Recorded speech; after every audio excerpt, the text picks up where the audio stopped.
Assalamualaikum warahmatullahi wabarakatuh. Alhamdulillahirabbil alamin. Allahumma shalli ala sayyidina Muhammad wa ala ali sayyidina Muhammad, amma ba'du. Segala puji hanya milik Allah Subhanahu wa taala. Shalawat teriring salam semoga tercurahkan kepada Nabi kita, Nabi Agung, Nabi besar Muhammad Sallallahu alaihi wasallam. Sahabatku yang dimuliakan oleh Allah Subhanahu wa taala, seperti biasa Al-Fakir setelah sholat isya sebelum istirahat malam, biasanya Al-Fakir belajar membaca buku, dan kesempatan kali ini Al-Fakir membaca buku tuntunan sholat wajib dan sunnah. Sebenarnya buku ini udah umum, bisa buat pegangan para santri, pegangan para siswa-siswi yang belajar terutama di madrasah diniyah, di TPA dan lain sebagainya. Sebenarnya Al-Fakir membaca buku ini kembali untuk merefresh pengetahuan tentang tuntunan sholat, tentang amaliyah sholat, ya, tentang apa yang ada di dalam buku tuntunan sholat yang dulu ya pernah Al-Fakir pelajari ketika di pesantren. Di sini Al-Fakir ya membaca ini tentang bab najis. Di sini dikatakan bahwasanya tentang benda-benda najis. Di sini ada beberapa yang termasuk benda-benda najis. Kita ketahui bahwasanya najis itu sesuatu yang menjijikan. Najis itu sesuatu yang bisa membuat batal diri kita untuk beribadah kepada Allah Subhanahu wa taala, membuat batal sholat kita, membuat diri kita ya ketika beribadah harus bersuci terlebih dahulu atau bertoharoh terlebih dahulu. Contoh ya, kan najis itu ada 3 dalam ilmu fikih, terbagi menjadi 3. Ada najis mughaladah. Mughaladah itu adalah najis yang besar, itu najis anjing dan najis babi.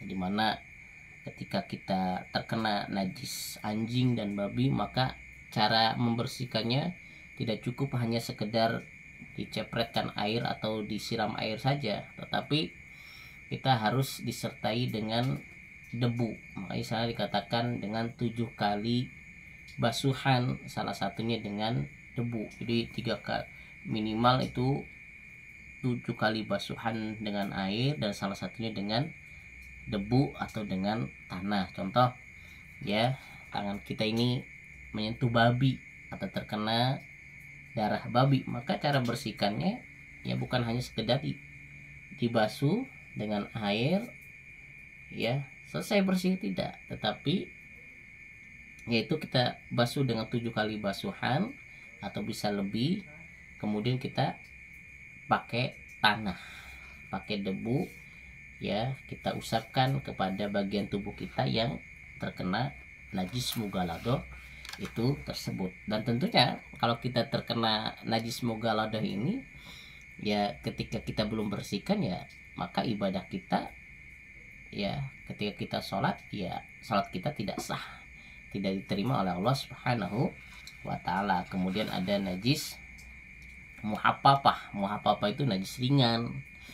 Najis ringan itu adalah najis bayi laki-laki yang belum berumur 2 tahun atau belum terkena makanan apapun kecuali air susu ibu, yaitu najis ringan. Kencingnya bayi, bahasa kasarnya kencingnya bayi laki-laki ya. Jadi kalau kita terkena kencingnya bayi yang belum 2 tahun dan belum makan apa-apa ya, kita cukup dicepretkan saja. Contoh nih, baju ini terkena kencing bayi laki-laki ya, maka nggak usah dicuci. Kalau kita mau sholat pakai aja, tinggal cepret pakai air, dikasih air dikit, dibilas-bilas gini, udah bersih lagi.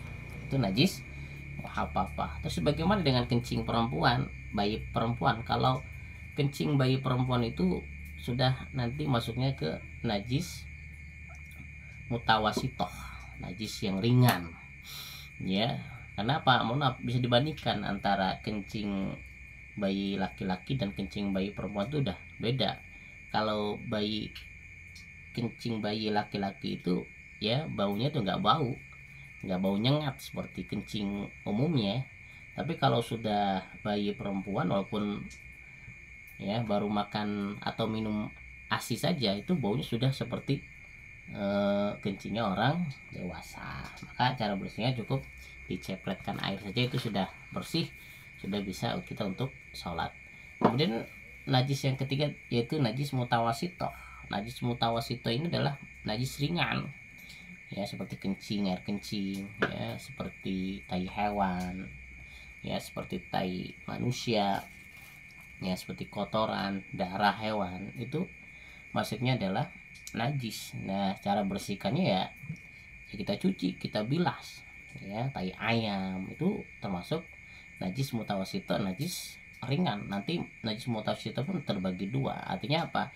Ketika kita bersihkan najis itu minimal baunya harus hilang, ya, jasadnya bentuknya harus hilang, tidak ada baunya, ya, tidak ada rasanya. Itu yang perlu diperhatikan. Makanya kalau najis ini, kalau umumnya kita harus dicuci. Contoh pakaian kita terkena kencing kita, ya harus dicuci, ya harus dibersihkan. Atau kita, mohon maaf, ya laki-laki kencingnya berdiri, ya, terus pahanya kecepretan air kencing, ya itu namanya najis mutawasito, harus dibilas pakai air sampai benar-benar bau kencingnya itu hilang. Itu ya, itu contoh najis. Nah, di sini dikatakan ada beberapa yang Al-Faqih baca bahwasanya di sini ada berbagai macam najis. Di sini ada air kencing dan kotoran manusia ataupun binatang.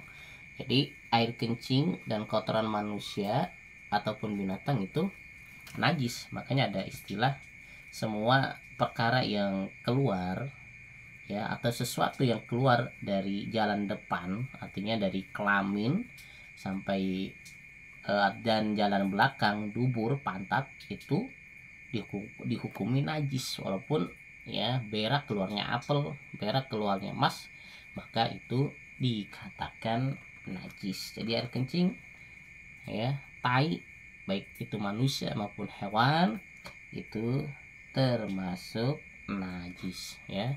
Baik itu tai cecek lah, tai toke lah, itu najis. Jadi kalau kita terkena itu semua, tai, kencing, ya harus kita bersihkan. Kemudian darah dan nanah. Darah dan nanah itu juga termasuk najis, ya. Darah manusia, darah binatang itu termasuk najis. Apalagi nanah. Nanah jelas najis, karena kalau kita nanahan atau orang yang terkenanya nanah biasanya bau gitu, ya. Nanahnya bau bacin lah, ya, bau busuk. Kemudian di sini juga dikatakan yang namanya najis itu adalah bangkai selain hewan laut, belalang, dan mayat manusia. Yang dimaksud bangkai adalah setiap hewan yang mati tidak disembelih secara syar'i. Jadi bangkai, ya, itu najis. Artinya sesuatu yang sudah meninggal dunia itu disebut najis. Ya, contoh, ya, hewan tiba-tiba mati, ya, nggak disembelih, nggak baca basmalah, nggak baca sholawat, itu dihukumi najis, nggak boleh kita makan, dihukumi bangkai, ya. Jadi di sini dikatakan bangkai selain hewan laut. Kalau hewan laut, ya, itu bukan najis, ya. Makanya kalau ikan itu kalau mati walaupun nggak disembelih, itu boleh kita makan, halal dagingnya, ya.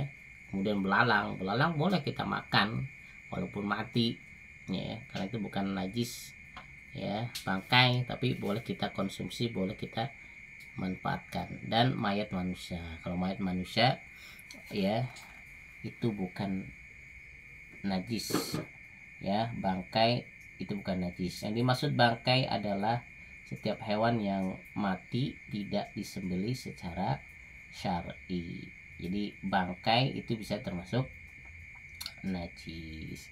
Kemudian ya anjing dan babi. Nah, anjing dan babi ini termasuk bagian dari najis, ya, benda-benda najis. Jadi hati-hati ya, kita sebagai umat Islam tidak boleh bersentuhan dengan babi, tidak boleh bersentuhan dengan anjing. Kemudian yang termasuk najis ini dikatakan adalah khamr dan segala cairan yang memabukkan. Jadi minuman keras, alkohol itu termasuk najis. Jadi kalau kita, baju kita terkena air keras, terkena ciu, terkena minuman khamr, maka ya harus diganti bajunya. Jangan sampai kita gunakan untuk sholat, cuci dulu, nah baru bersih itu ya khamr ya.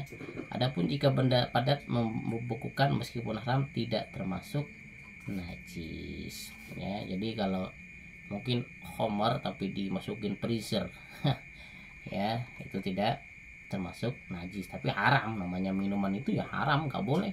Umat Islam itu dilarang untuk minuman. Terus air madi dan wadi ya. Madi adalah air encer lengket yang keluar dari kemaluan saat muncul syahwat tanpa disertai rasa nikmat. Jadi ini bagi laki-laki nih kalau atau perempuan yang ya kadang rasa nikmat tiba-tiba cerot keluar dari burungnya ya, tapi nggak nikmat rasanya, itu bukan mani. Harus ada mani, madi dan wadi itu berbeda. Kalau mani kan jelas ya, itu keluarnya kenceng dan terasa nikmat. Itu biasanya kalau kena syahwat, mungkin kita berhubungan intim atau mimpi basah, itu keluar air mani. Tapi kalau madi ini adalah air encer lengket yang keluar dari kemaluan. Tiba-tiba mungkin karena kecapean lah, atau ya mohon maaf ada nonton porno tapi nggak sampai keluar mani ya, tiba-tiba air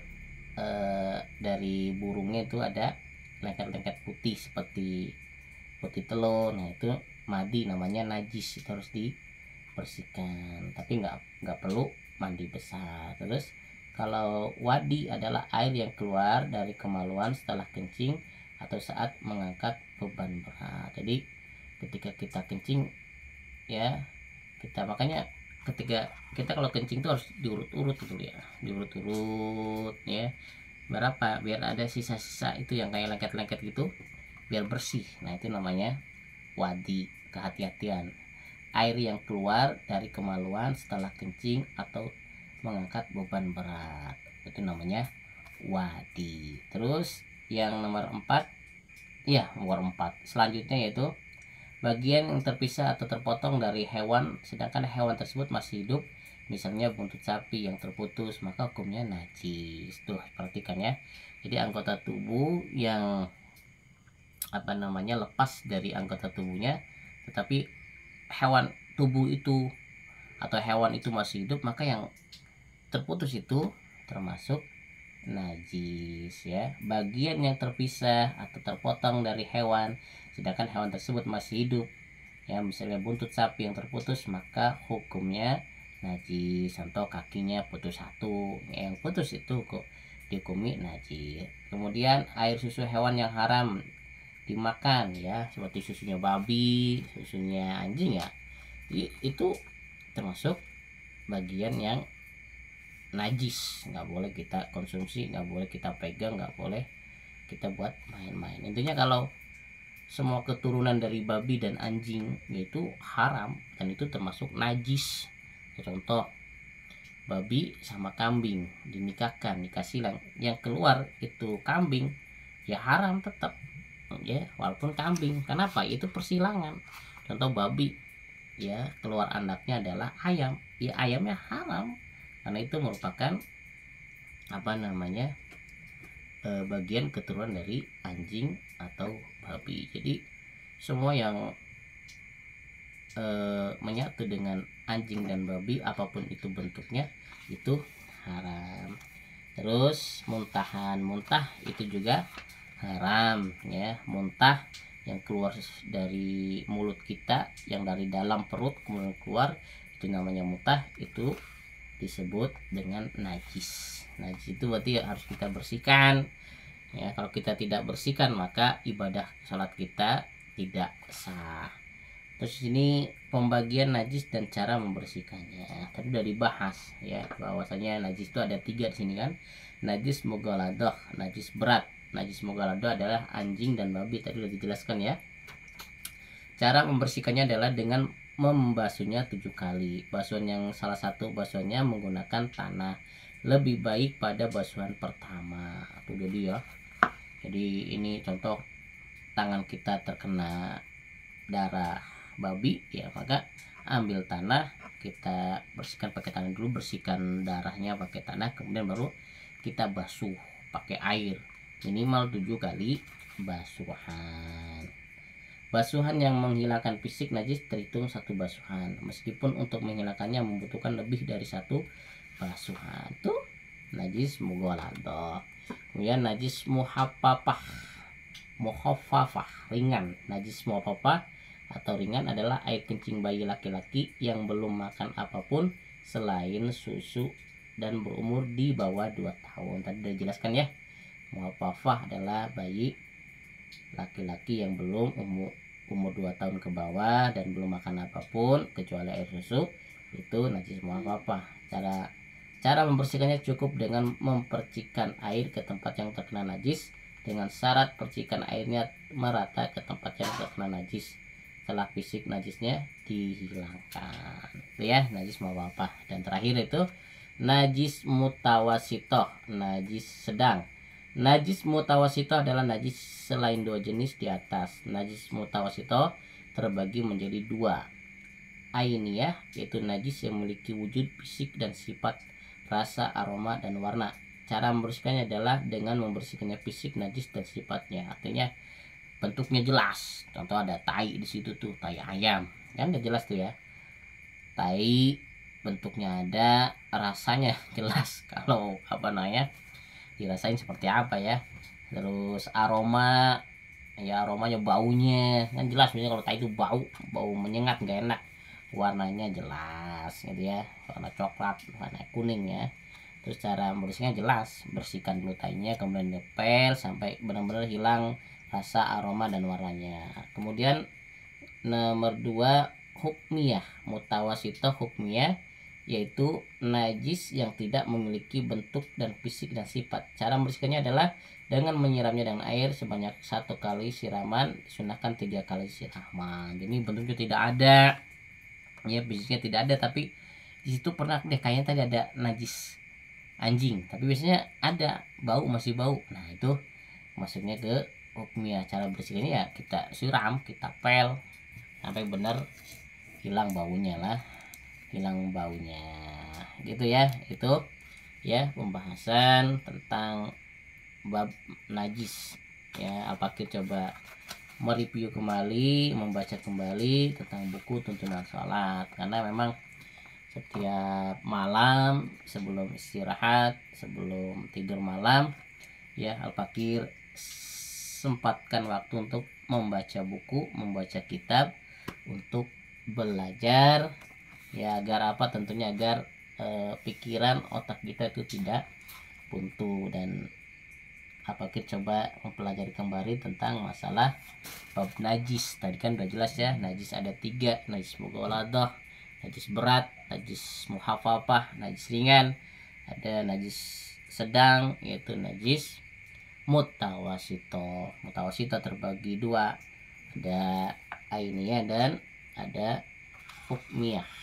Ainiyah dan hukmiyah.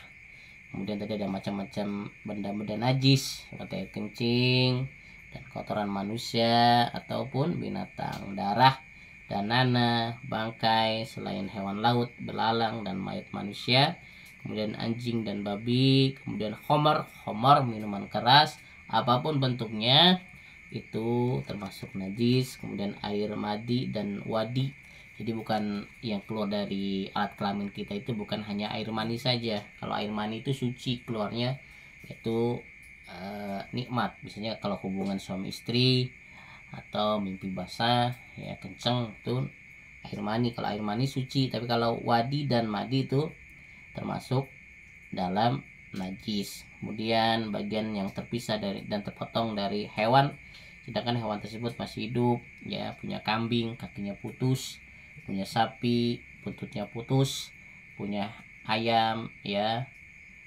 ketabrak kakinya harus diamputasi, ya itu yang diamputasi itu hukumnya najis. Kemudian air susu hewan yang haram dimakan, ini bukan air susu saja tapi semuanya yang berbentuk dari hewan yang diharamkan yaitu babi dan anjing, maka hukumnya najis.